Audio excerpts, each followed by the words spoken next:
Hi, Karen. Welcome back to the podcast. Jody, it's good to see you. Thanks so much for having me. Yeah. Oh, I am so excited to highlight your new book. Again, you wrote this with Ruth, and I had Ruth on the podcast with your last book. I actually pulled it off the shelf. It was the Trusting God and All the Things. And so Ruth came on. So now it's fun to have you on. And the new book is The Love Your Life Project. And what I love about it, it's a workbook. It actually is interactive. You get to write and kind of follow along with it.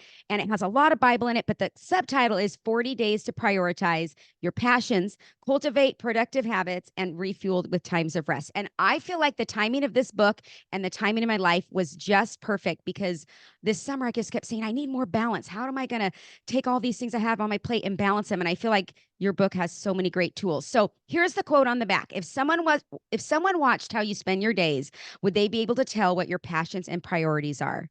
And I thought, oh my gosh, that's a really good question. So I want to hear a little bit about your story and how you wrote this book, because I think we write from a place of usually where we've struggled. And I'm just curious if this has been a thing that you've had a hard time with, maybe as you were being a young mom and just even now in your life.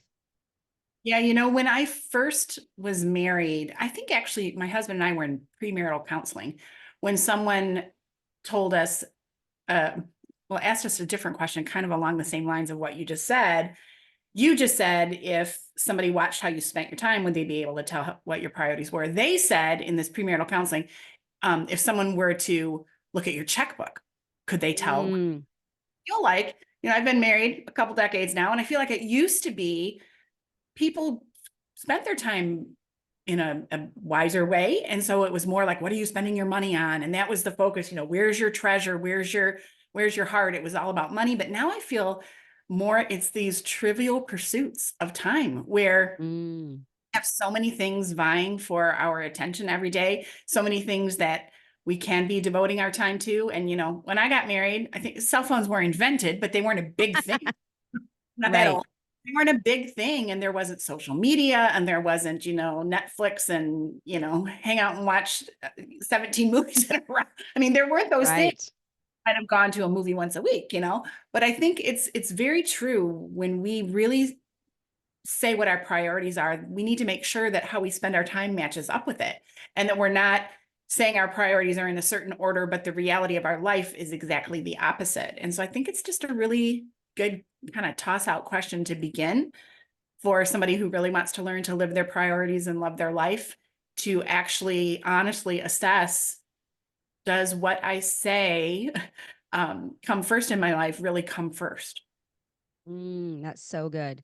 Yeah. And I think, like you said, phones, I think I have my phone right here, right? It's just a constant thing that can pull us away. So you're right. I think back, like you said, money was maybe the bigger question, but now it is people are constantly trying to manage their time better, or like, how can I fit more into my time? And I think that's where a lot of women struggle is overcommitment. And I think that, um, we just think, oh, I can add that on, and oh, I can handle this. And so we say yes and we say yes. And it's like, wait a minute, are we really able to handle and are we living at full capacity, or do we have margin in our life? And this is an area I've been working on for a long time, but I still have struggles. So I would love to hear how you discern when to say no and when to say yes. Like, what do you have something that helps you? Because I think it's hard to say no, but I know it's an important thing to be able to say, you know what, that sounds like a great idea, but I'm not able to do that at this time. But like, I would love to have you know how to discern, like, what do you do to decide if that's your best yes or not? Well, I've really had a struggle with this my whole life. It's an awful combination of two things: of being a people pleaser and also Yes. somebody that wore busy as a badge of honor. Like, I thought the busier, Mm. successful you are, the more awesome person you are, the busier you are. And I also just really had a hard time saying no to people in my life, and it really got me in a lot of trouble. About, oh my goodness, it's been about 5 or 6 years ago now. I just really felt like I was trapped in a prison of people pleasing. I needed to learn to start saying no. Mm. So I think the most important question for me is, I just ask myself, if I'm about ready to let a yes roll off my lips to somebody who's asked me to take on a responsibility or to help them with something or whatever the ask is, I really honestly ask myself, what is my motive here? Am I saying yes because I feel like God dropped this opportunity in my lap and it's something that I need to say yes to? I feel him nudging me in that way. Or am I saying yes because I really want this person to like me? because I really want this person to think I'm capable and competent or compassionate or, whatever. What is my real motive for saying yes here? And another thing that helps me to discern that is to ask myself another question. If this person, okay, if Jody weren't asking me, you and I are friends, but we're not super close friends. We don't hang out all the time. We only know each other, through our podcast connections and writing and all that kind of stuff. So if it weren't you asking me the question, who I kind of still am in the stage where I want you to like me and think I'm a great person. If it were my best friend Kelly and she were asking me it, would I say yes to her, or would I be honest and go, oh, Kel, man, I'm swamped this week. I just can't. I'm sorry, because I know she's still going to love me. She's been my best friend since I was 19. So I try to take the person out of the equation to help me properly assess, should I say yes? Am I supposed to say yes, or am I saying yes because it's Jody and I want Jody just to like me? And I don't know if she will. Jody, I haven't known her that long. I put that other person in there, that person that I know loves me and understands when I get maxed out and I'm too busy to say yes to something. If I were to say no to that person, then I need to say no to you too. That's a really good way to do it. Because I struggle with people pleasing as well, Karen. So I love that you brought that up. I do think this is common for many women that, we want someone to like us. But I love that. Like you put the person out of it and just look at the time constraint. If it was my best friend asking versus this person that maybe I want to get to know more, what is my choice here? And that's really wise because I think sometimes I'll think, oh, that's a really good idea. But then the next thing happens is the week something else comes up and well, that's another good idea. And the next thing you know, it's like, oh, wait a minute. Maybe that first one wasn't as a necessity as these other ones, right? So that's the other hard thing. Yeah, Um, keep putting more things on our plate because we think we're women, we're smart, we're capable, we're competent. We never think about taking anything off of our plate when a new opportunity comes along because we are just so sure we're so clever that we can just rearrange everything and somehow make it fit. And so that's yeah, why our plates get so, overpiled and they're piled so high, they're going to just break because we don't ever think about removing something from the plate because we just think, it's just a matter of being strategic. Somehow if I right. rearrange, say yes to it all. I know. Well, and it's so funny because someone once told me whenever you add something, you have to remove something, especially if it's like a big commitment. If it's just a small thing for 1 week, but if it's like a big thing where it's going to weekly take up time, then what are you taking off the plate that's the equal value? And it's interesting. I lived like that for a while. Well, then I realized with my son, he added something to his plate and I didn't sadly teach him this skill. And next thing I realized that year he was really struggling. I was like, oh, he never took away. So I feel like it's something we can show our kids as well. He's in a senior now, and it's just, he has got practices and hockey and then a job. It's like, well, what are we removing? So I think that is a good principle. When you add something, you remove something. So I love that. Okay. So on that same line, this is what Ruth says in one of her devotionals. She calls it saying no to say yes. She says, prayerfully consider the difference between calling and opportunity. Not all opportunities are necessarily God's calling. And that was really important to hear because sometimes we think, oh, if this opportunity presents itself, it must be God, right? It's like we need to pray about it. Is this God or is this just an opportunity that we need to pray more about? And then you have another great, like right on the heels of that. I feel like there was like 3 in a row where Karen, I was just like, wow, these devotionals are so good. You have one called No, Go, and Slow. And oh, this really helped me out. So tell us about these 3 words and tell me more about that. Yeah, it's so true that not every opportunity is your call. And also, I would even go so far as to say not every need is necessarily your call because Mm. opportunities, make it, and it's very true that it's something that's going to be good for us. But sometimes what tugs at my heart are those needs. And I think, oh, so and so just had a baby and they need a meal, but I might be stretched too thin and I don't have time to do that right now.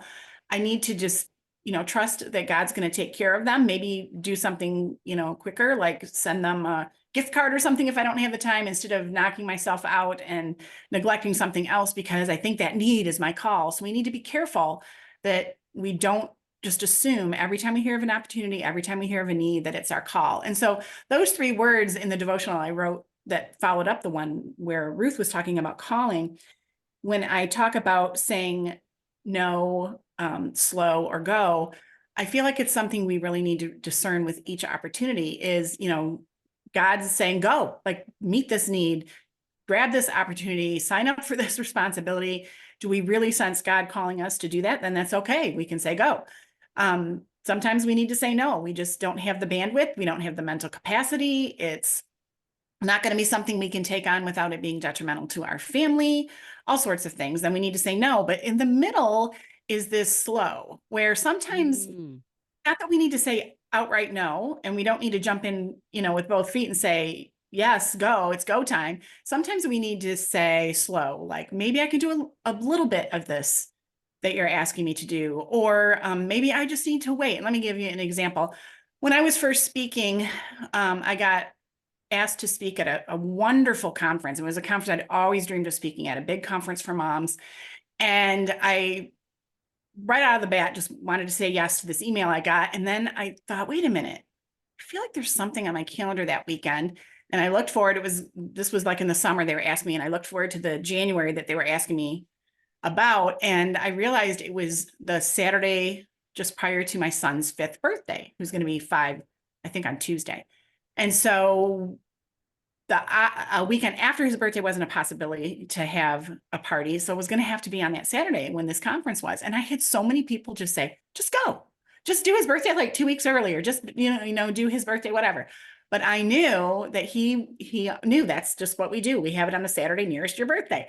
And so I said no to the opportunity, and people thought I was crazy, that they would never probably ask me back. Well, fast forward a few years later, I was asked by that same organization if I would speak again on the weekend of his birthday. But now he was turning 13. And at that event was also going to be 2 of his favorite Christian artists, Thousand Foot Crutch and Toby Mac. And so I Mm. said yes, because he was going to get to go backstage and meet them. And so it's not Wow. a hard and fast thing where you always say no, you always say go, you always, sometimes you just have to say, like with them, it was kind of a slow. I said, this weekend's not going to work, but please ask me in future years. And then years later, they asked me and I was able to say yes. But it's something that we just need to learn to really think through with each opportunity, and not just be people who our default is always just to say it's go time. Hey, they asked me, that must mean I'm supposed to do it. And, not as many people struggle with this, but I do know some people who just always say no.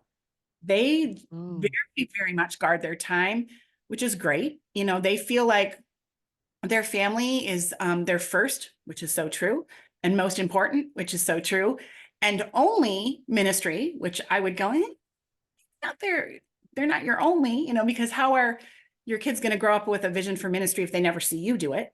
So Right. sometimes people need to learn to not always say, no, I can't do this, but to really say, was this something I can take slow and just do a little part of? Or is this something I can say yes to?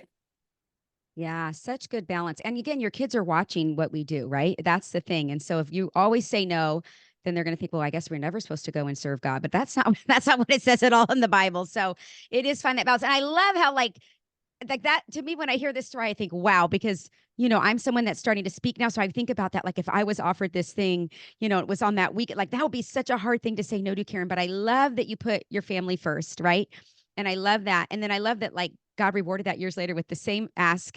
And then this time you got to bring your son and you got to meet the people backstage. Like that is so cool. And it's interesting. I was just asked about speaking and it was the week of Thanksgiving. And this year I don't have my kids on the actual holiday. I have them the week before the early part of the week because I'm divorced and we have to share the kids. And so I was like, you know what? I can't do anything that first part. I don't know what that week's going to look like yet, but I just have to guard it in case that is the day we decide to celebrate. And so it is hard. It's hard to say no to something where your heart wants to say yes. So I love these ideas we've given and I think they'll be really helpful. And I love what you brought about family and people versus like responsibility. So you had this opportunity come up, which really was in your wheelhouse, your speaker, but you realize family need to be more important. And so you have a chapter called Managing Responsibilities Without Neglecting Your Relationships. And oh my goodness, I feel like this is one that I was like, okay, I need a whole book just on this, Karen. Okay, this is like so where I'm at because I'm so trying to be intentional with my son is a senior. I have 1 year left with him before he goes off to college. So I'm really trying to guard my time. Like when he's home,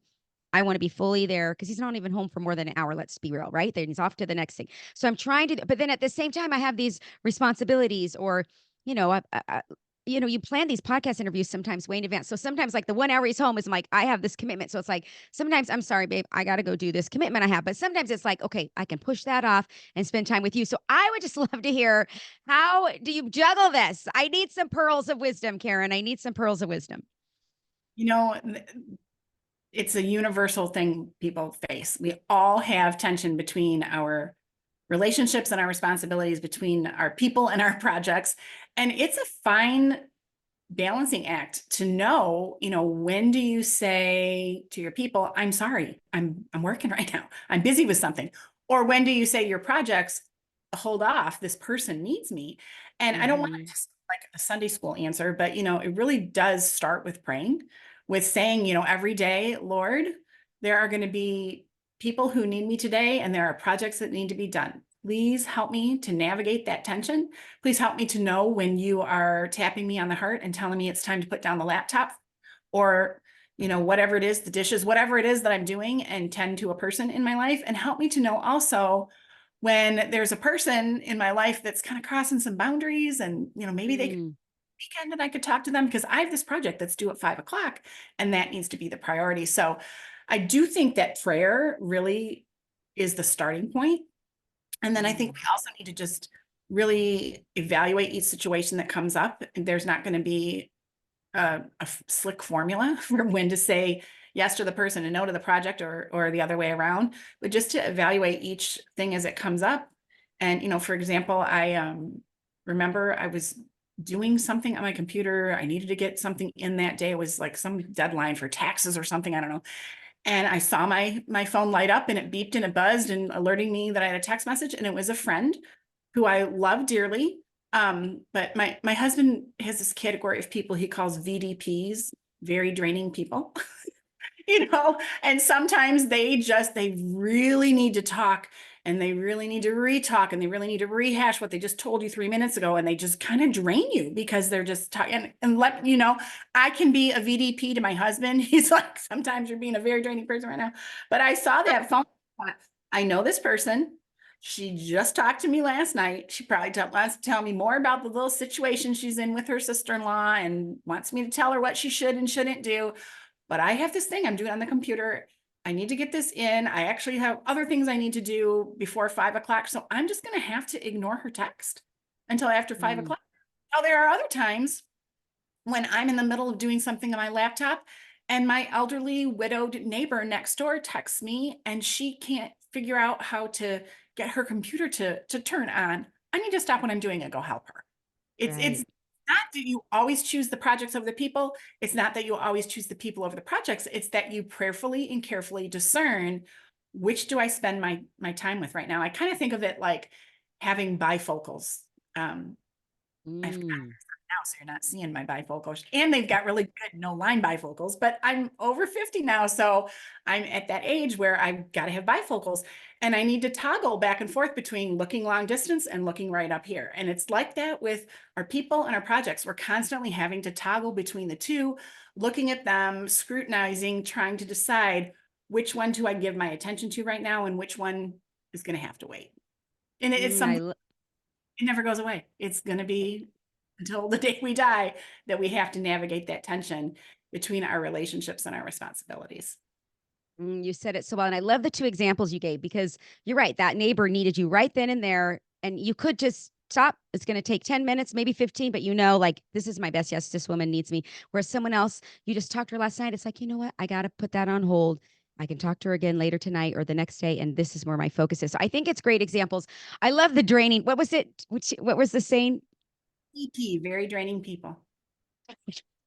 Very draining people. I just love it so much, Karen. It makes me laugh so hard. And if I'm one of those very draining people to my friends, I apologize because I do love to talk. But I also know, like, I have a couple friends where we know, like, if we send a text, we know that the person doesn't get back to us right away. Like, it's fine. Like, we know they got it, and when they can, they're going to respond. And so sometimes I'll write back, "I'm so sorry, I haven't replied." And she writes back, "Stop saying that. Like, I already know you got lots going on. Just when you can't." So I think it's also something we could give grace to our friends, where we say, "Hey, I don't need it," or just no rush or something where we add so people can see. And have a system. I have it with my friends and family. A thumbs up means I got your text, I read it, I just can't deal with it right now. So I saw Mm, it though. I saw it, so I'll get back to you later. that's good. That's good. Yeah. And I think for me, I try to, it's like the family gets the priority over the friends just because again, I have one more year yet left with my son. My other son's launched. He's a senior in college. So I'm like, if I get a call from him, unless it's something really, I'm going to take it because he doesn't call very often. No, so it's just kind of like you have to evaluate each one. But here's what's so interesting. As I was reading some of the sections of the book on planning and just being predetermined to come up with your plan. And I loved all of it because I am a type A person. I like to plan. But I remember going to this study and they were talking about Jesus and how he was always interruptible. Like, he's on the way to this and this person interrupts. And then he never seems um frazzled from the interruptions. It's like he just stops and that person gets his full attention. And then the other, and I'm always just like, God, I struggle with interruptions, especially if my mind's on something. It's like, wait, what? You just come back. I'm focused on this. And so I kept thinking about as I was reading this section, like, where does the God interruptions, the divine appointments that God sometimes has for us intersect with these plans we have? And I guess what we just talked about, but it's just, I picture Jesus. I forget the story. I think it was when he was on the road. Is it to Jairus's daughter? And then is that when the hemorrhaging woman comes? I remember he's on some way somewhere. And I think, and the disciples are like, come on, God, or Jesus, come on, Jesus, let's go. We got to, get going. And I'm always like, he just seems so calm and not frazzled by interruptions. I didn't know if you had any words of wisdom on interruptions or. Well, someone once said, I remember being in my kitchen. My kids were all little. I had a baby on my hip. I was cooking dinner. The toddler was playing on the floor, and I was giving my daughter a spelling test. She was in kindergarten, and we were homeschooling at the time. And I was listening to a preacher on the radio. I wish I could remember who it was, but they said that for Jesus, real ministry wasn't the big thing he was about to go do. The miracle, the healing, whatever it was, changing the water into wine, feeding the 5,000. For Jesus, real ministry was the person he found standing in front of him. And Wow.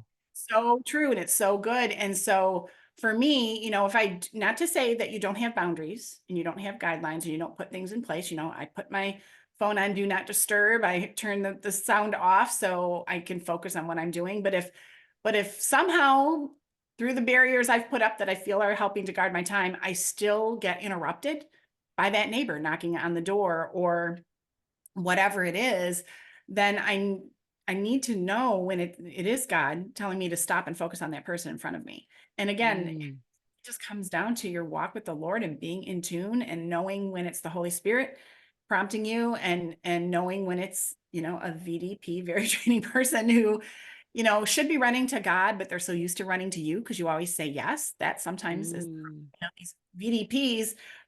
Sometimes I realized it was my fault because I would always drop what I was doing to meet their need, to listen to their story, to help them process that situation. And I was preventing them from running to God, the person they should have been heading to in the first place. And so I needed to stop doing that. So again, it's just that discernment, that taking each situation into account, but not just always saying, hey, I got my schedule. I wrote it down today in my planner and nothing's going to deter me. To be interruptible when we know it's God that's doing the interrupting. That's so good. Oh, I love it. Yeah. Sometimes you just need to hear some more practical tools, right? And I just think you've been so great at giving that. Okay. Another one that just the timing of this book from what I needed and what I needed to hear was this one. It was called This is What's Standing in the Way of Your Progress. And I was like, well, let's read that one. Right. And then it's all about ruminating, when we ruminate on something versus renewing our mind. And I struggle with the rumination. I'm an Enneagram 1. I tend to get in my head a lot and start thinking and ruminating. And when you named it ruminating, I was like, oh, it has a name now. Like, I don't think I ever called it that before. And I just thought that is what I'm doing. I'm ruminating. I'm overthinking. I always use the word overthinking, but I think ruminating is a great way to describe it. And you get stuck in that. So how do we move from rumination to renewing your mind? I just thought this one, again, God's timing on these devotionals were just with what I was walking through. And then like the day I read it, Karen, like so amazing, so amazing. So I'd love to hear your thoughts on that. I love hearing that, especially when I think, how long ago was it that I wrote that devotion, but yet God knew that you were going to need it on that day. So yeah, I talk about rumination. I actually wanted to flip to that devotion so I can read the definition of it. It's a Yes. excessive, obsessive, and repetitive thinking of negative events, concepts, or outcomes from the past that is not traditionally solution-oriented. And for many people, it persists regardless of external stimulus, confirming or denying the validity of the thought process. So because of past events, because of past outcomes, because of past actions on our part or whatever, we start this pattern of thinking like, oh, I know what's going to happen. I know what's going to go down. I've been down this road before, and your thoughts kind of tumble down the stairs, and you can't see an outcome any different than what has been in the past, you know. And I know, like for me, I would say it's thoughts on eating and exercise and having my jeans be too tight. And it's so easy for me to just go, oh, you've never been able to, you've lost weight a million times, but you've never been able to keep it off. And all this negative thinking gets stuck in my head because of the past outcomes, not realizing, but this time could be different.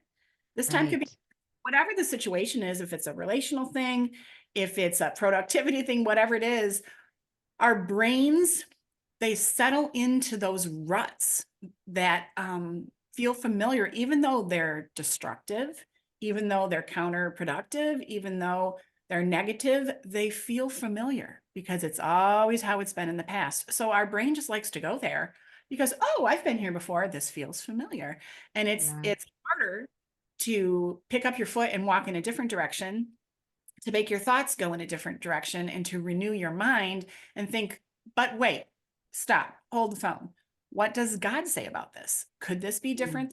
What does his word say? And it's a really, really hard thing to do because, I mean, naturally, don't we all gravitate toward what seems familiar? And Yes. we kind of push against what's different and new. But it's a very important thing that we need to tackle because it is keeping us from progressing, because we just go, oh well, it's always been this way, it's always going to be that way, and we just fall back into that old pattern, that old rut. Yeah. So how would you practically then try to renew your mind? Like, do you have scripture that you try to speak over that? So let's say you're in that rut. Like, if you have any ways you can give me to practically help get out of it? Like, I know the verse renewing of your mind. I think it's in Romans. Is that right? Is that the verse? I would just love, because I mean, I get stuck there and then I think, I know I need to do something, but I don't know what to do. Yeah, I think memorizing scripture is really important. Isaiah 43:18 and 19, that talks about forget the fat and the former things, do not dwell on the past. See, I'm doing a new thing now. It springs up. Do you not perceive it? Think about God's word and what it says about renewing our minds and choosing differently. I also have a friend who's an accountability partner for me, and this whole way I beat myself up about eating and exercise and my weight. And so she and I use an app called Voxer. And so Oh, sometimes yes. it's a walkie-talkie app, but you can also text in it. You can also send pictures in it, links, all kinds of stuff. And so I will just send her a Voxer message that just says, I'm feeling defeated. I'm feeling discouraged. I'm feeling like, I'm never going to be able to lose an ounce. I need some truth. And she will vox me back a Bible verse, or she'll just say, listen, Mm. stop that, knock it off. I believe in you. You can do this, or sometimes she'll have to vox me, put the brownie down. Cause I'll say, I'm about to eat a brownie. I don't need a brownie. I'm not hungry. I just really want a brownie. And she's like, put the brownie down, Karen. So having an I account, love that. whatever it is, if it's just maybe something relationally or something with productivity, maybe you just really struggle with getting time carved out every day and you want it to be in the morning to meet with God, and you just tend to just keep hitting snooze on your alarm, and you think, I've made it this far. I'm, 40, 30 some year, however old you are. I've done it this way my whole life. It's never been different. So how am I going to change now? Have an accountability partner that will help you in that will, text you in the morning, say, yep, is your Bible open? Whatever the Mhm. situation is where you just have that negative thought pattern that I'm never going to change, it's never going to be any different. Yes, God's word is powerful and can help you. That's the place we start. But having another person who's in the fight with you and who can speak truth to you when your mind is ruminating, who can help you renew your mind, I think is really crucial. I love that. Such a good verse. And that verse, it's so funny you said that Isaiah verse. I wrote it down. And you know what? One of my friends taught me to use this program where you can look up all the different translations. So I was looking up all the different ways it says to forget the former things and not to dwell in the past. And it's so amazing. I don't have that list in front of me, but I did like a search and I just keep reminding myself, okay, this is the verse that I need to, when that starts playing, it's little mind, in my mind again. That was a really strong verse. So I love you brought it up. Isaiah 43:18 and 19. And I recommend checking out the different variations of the verse because there's just, I think that is it TPT? Is that passion? The passion translation? For some reason, they always infuse like some emotion into it. And so I think it just was like, oh, that's what I'm feeling. I don't know how to describe it, but I don't have a version of a Bible in the passion, but I just find that version in the little Bible app. And it just speaks to me. I don't know, it has a lot of emotion to it. So, anyways, maybe that can help if they find a verse and look at the different translations of it too. Just see the different ways God's saying that truth to you. And I love the accountability partner. I have one as well. It's so great. Okay.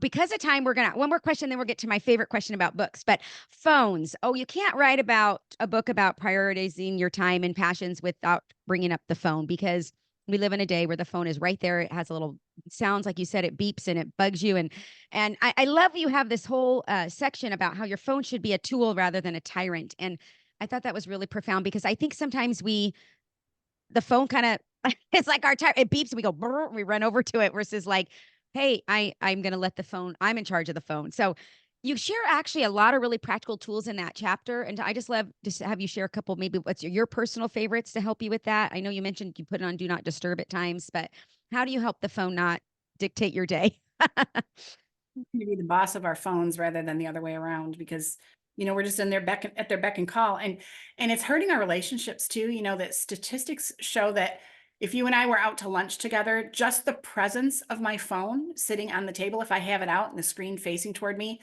interrupts our relationship, because at any moment that my phone could beep or buzz, and all of a sudden my phone's going to be more important than you. So even the presence, Mm. so we need to put our phones away, put them on do not disturb during those times that you're tempted to be chit-chatting back and forth, texting with people when you should be working. I also think it's a good thing to be brave and look at how much time you're spending on your phone. I have an iPhone, so I don't know if Androids do this as well, but it'll tell you how much time you were on social media, how much time you were, online shopping, and how much time you were texting. And be brave and look at that, because I know the first time I did that, Jody, I was shocked. And for Wow. me, it's Twitter, X. I don't post on X much, but I get my news there, and I'm a news junkie. And so I would have said to you, if you would ask me how much time you spend on Twitter, X, at night before you go to bed, I would have said, I'm on there like, 10 minutes maybe, looking at stuff. Well, the average, when I looked at how many minutes I was on that week, the average was 47 minutes a day. Wow. It was 47. I don't need to look at the news that much. So be brave and look at how much time that you're spending on those things. Also, again, a friend can help keep you accountable, that you're going to take a screenshot of your time usage at the end of the week, and she's going to take a screenshot of hers, and you're going to swap it with each other. But you said, what is my favorite one? My favorite one that has helped me the most is I have gone to treating my phone like it's a phone, like an old fashioned phone when I was growing up, hung on the wall in the kitchen. And so I Yes. keep my phone on the counter in the kitchen. I don't take it around the house with me. And I have it on not just a do not disturb, so nobody can text me or call me, but it's how you can set those different levels, and it's like close friends and family or favorites or whatever. So it'll allow text messages and phone calls only from the people in my family and like 2 people at work that I do ministry with. And so when my phone is in the other room, if I hear it beep or buzz, it's only going to be when it's somebody for work or somebody in my family, and it's not right here. I have to get up and go like answer it, And so treating a phone like it's a phone and not another appendage that is bossing me around has been a really good thing. And I think one other drastic thing that I have a friend who really struggles with time on her phone is she, at 5 o'clock every day, she does ministry for a living. So she needs to have certain apps and be doing certain things on her phone, partially during the day. But at 5 o'clock, when it's time to have supper with the family and evening with the family, she deletes all her social media off of her phone, completely deletes, Wow. so that she's not tempted to I'm just going to quick check Instagram and see how many likes I got. Mhm.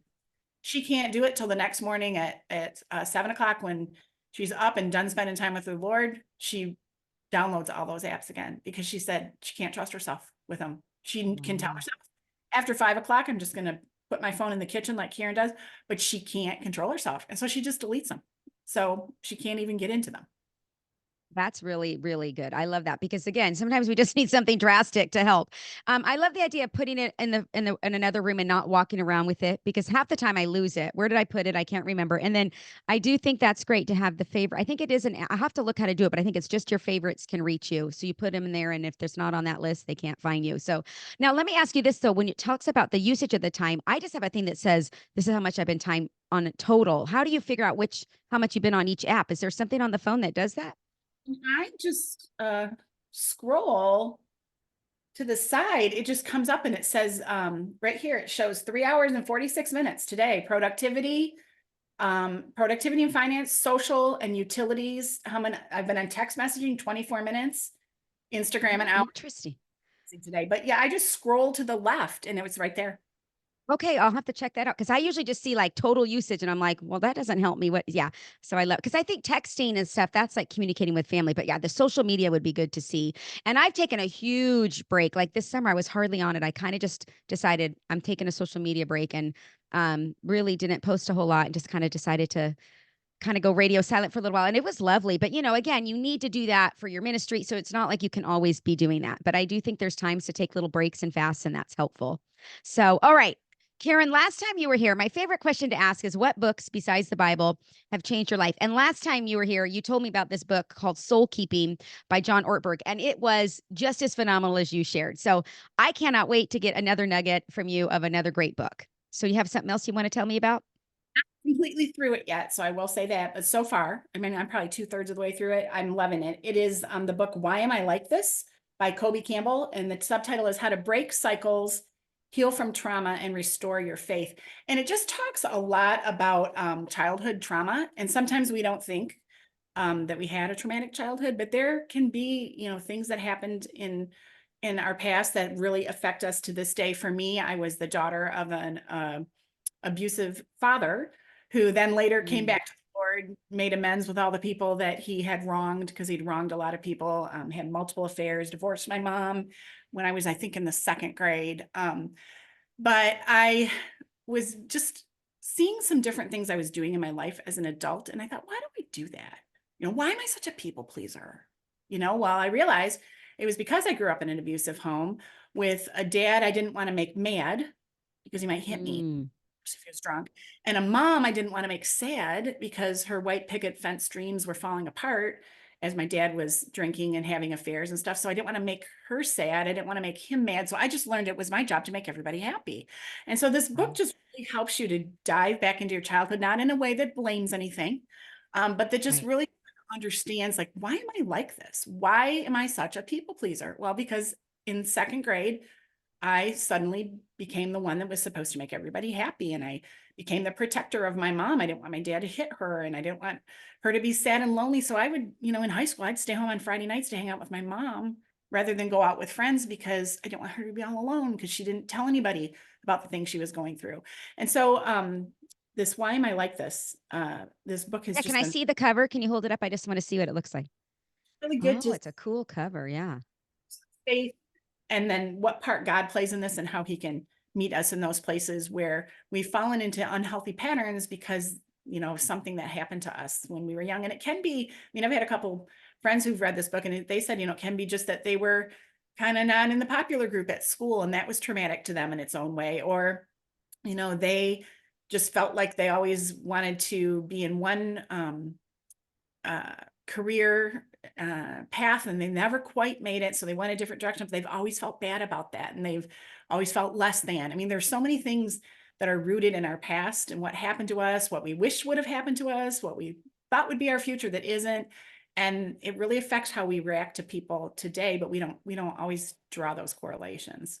Oh, I love that. No, I think that's so important. I just you even saying less than. I was doing a study and I was trying to figure out what's that message that I keep saying in my head that is not the healthy message that and I realized it's I am less than and I was like, what why? Like so it's just interesting that you just saying that. I just was like, okay, so there are things from our past, our childhood, or even, young adults like that just change so much of who we are now. So it's so good to go back. So I definitely will check that one out. And I just want to do a shout out for your book again. First of all, it's 40 days. So I think I'm on day like 20 something, 20, almost to 30. So I'm not quite finished with it yet, but I have been doing it daily. And I'm loving it. And it's called the Love Your Life Project, 40 Days to Prioritize Your Passions, Cultivate Productive Habits, and Refuel with Times of Rest. And I love how you and Ruth take turns writing. You both have just great real life examples to bring you in, understand it. And then there's Bible teachings and verses to look up and things to journal and just really like sit with it. It's not just a quick read where you read a chapter and you're done, but you sit with it and ask God. You write a prayer at the end of each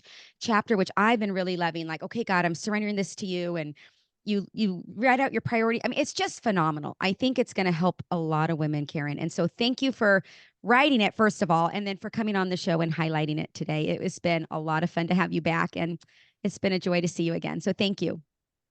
My pleasure. Thanks for having me.